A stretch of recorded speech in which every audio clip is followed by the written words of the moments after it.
Welcome back to Purple Possum Cryptids, where we dig through centuries of folklore so you can sound interesting at parties. Every episode, we crack open the real history behind a cryptid and count down the 10 facts that make each legend worth obsessing over.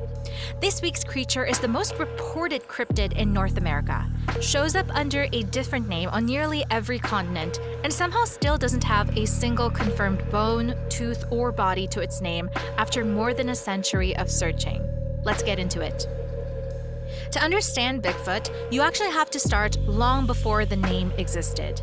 Indigenous peoples across the Pacific Northwest have oral traditions describing a large, hair-covered, upright being living in the deep forest for centuries before European settlers arrived. The Stesales and other Coast Salish nations used a word that outside researchers later anglicized into Sasquatch, and regional traditions up and down the coast, from British Columbia through Washington and Oregon, described a similar figure under dozens of different names. This wasn't one culture's story. It was a pattern that repeated itself across an enormous stretch of wilderness.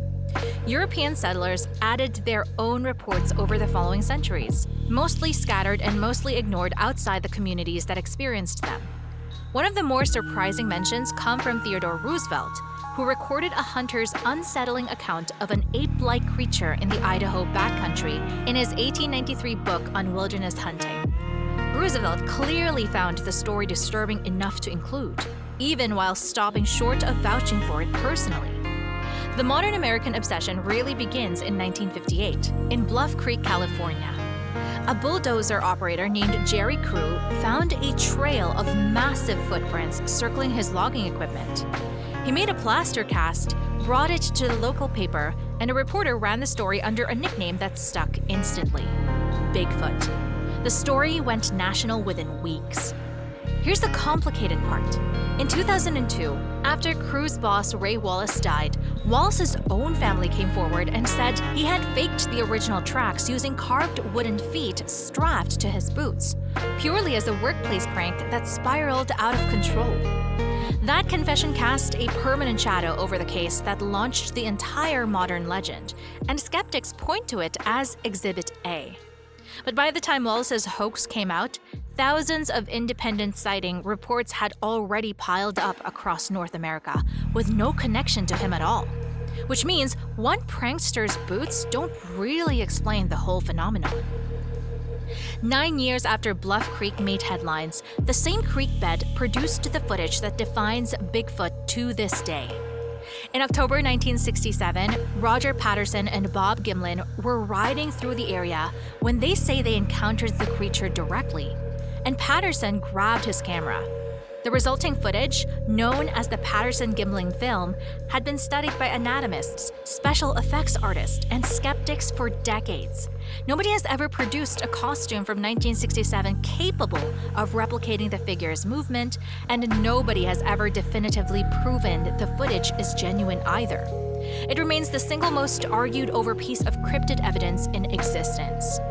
Top 10 Bigfoot facts. 10 facts about Bigfoot, counting down. Number 10. Bigfoot wasn't actually the creature's first name in America. Long before 1958, settlers in the Pacific Northwest already swapped stories about a wild man of the woods, and the word Sasquatch, adapted from Coast Salish language, was already circulating in newspapers by the 1920s. Bigfoot only became the default label after the Bluff Creek footprints made national wire service, mostly because it was short, punchy, and fit a headline. The creature is centuries older than its most famous nickname. Number 9. Theodore Roosevelt gets a strange footnote in Bigfoot lore. In his 1893 book, The Wilderness Hunter, he recounted a story told to him by a mountain man named Bauman, describing a hunting trip in Idaho where something enormous and ape-like stalked their camp, walked upright on two legs, and ultimately killed Bauman's hunting partner. Roosevelt included the account without fully endorsing it, but the fact that a future president found it worth writing down at all has kept researchers citing it for well over a century. Number 8. The 1958 footprints that launched the modern Bigfoot craze came with a twist nobody expected. In 2002, after logger Ray Wallace died, his family revealed he had carved a pair of oversized wooden feet and used them to fake the original Bluff Creek tracks as a joke on his co-workers. The prank outlived the joke by about 44 years. Skeptics treat it as proof the entire phenomenon started as a hoax. Believers point out that Wallace's confession only covers one set of footprints, not the thousands of unrelated reports that came both before and after his stunt. Number 7. The most famous piece of Bigfoot evidence is less than a minute long. In October 1967, Roger Patterson and Bob Gimlin shot roughly a minute of 16mm film at Bluff Creek, showing a large, dark, upright figure walking away from the camera before glancing back over its shoulder. Analysts have spent decades measuring its stride length, arm swing, and musculature. No special effects artist from that era has ever come forward with the suit, and no one has proven definitively that there wasn't one. It remains cryptid research's single most debated piece of footage. Number 6. Bigfoot isn't the only regional name in play. Even within the United States, Florida has its own version, the skunk ape, named for the powerful odor witnesses associate with it, with sightings concentrated in swamps and wetlands across the Everglades. Louisiana has its own swamp variant, sometimes called the Honey Island Swamp Monster.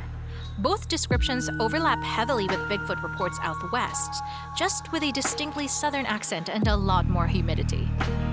Number 5. Zoom out globally and the pattern gets stranger. The Himalayas have the Yeti, Australia have the Yowie, Central Asia has the almas, Sumatra has the orang pendek. Dozens of cultures across dozens of continents independently describe a large, upright, ape-like being living just beyond the edge of human settlement, often long before any of those cultures had any contact with each other. Skeptics call it a predictable pattern of misidentified wildlife and folklore convergence. Believers call it evidence that something generally widespread is being described the same way by people who never compared notes. Number 4. The Bigfoot Field Researchers Organization maintains a public database of sighting reports stretching back decades, with entries from every U.S. state except Hawaii. Reports cluster heavily in the Pacific Northwest, but they show up from Florida swamps to Appalachian ridgelines to suburban backyards in the Midwest. Whatever people are actually encountering, it isn't confined to one forest or one region. It's one of the most geographically distributed cryptid reporting patterns in the country. Number 3. Not every piece of evidence holds up well. In 2008, 2 Georgia men claimed to have found a Bigfoot body in the woods and kept it frozen, eventually selling the discovery to a Bigfoot researcher for $50,000. A press conference followed, so did an examination, which revealed the body was a rubber gorilla costume stuffed with roadkill and frozen entrails. Both men later admitted it was a hoax. It remains one of the more elaborate and expensive Bigfoot stunts on record. Number 2. In 2014, an Oxford geneticist ran DNA analysis on dozens of hair samples submitted worldwide as Bigfoot and Yeti evidence.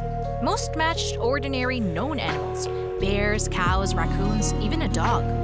But 2 samples collected in the Himalayas returned a genetic match to an ancient polar bear lineage, unlike any known living bear population in the region. The researcher suggested it might point to an unknown or hybrid bear species rather than a primate. Not quite the tidy negative result everyone expected. Number 1.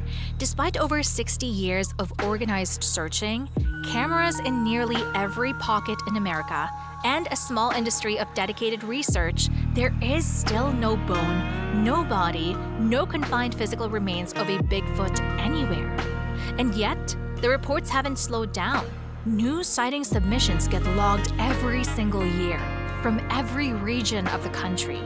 Whatever people are seeing out there, in the dark tree lines and the empty logging roads, they're still seeing it. 6 decades, one blurry film, thousands of witnesses who can't agree on the details but agree on one thing. Something was out there. Bigfoot is proof that a legend doesn't need a body to survive. Just enough people willing to say they saw something they can't explain. If you're enjoying the channel, hit subscribe and drop a comment. What do you think is actually behind the sightings? An unclassified great ape? Centuries of misidentified bears? Or something out there that science genuinely hasn't caught up to yet? Whatever your answer is, I genuinely want to read it. Until next week, I've been your host at Purple Possum Cryptids. Stay weird, stay curious, and maybe don't wander too far off the trail after dark.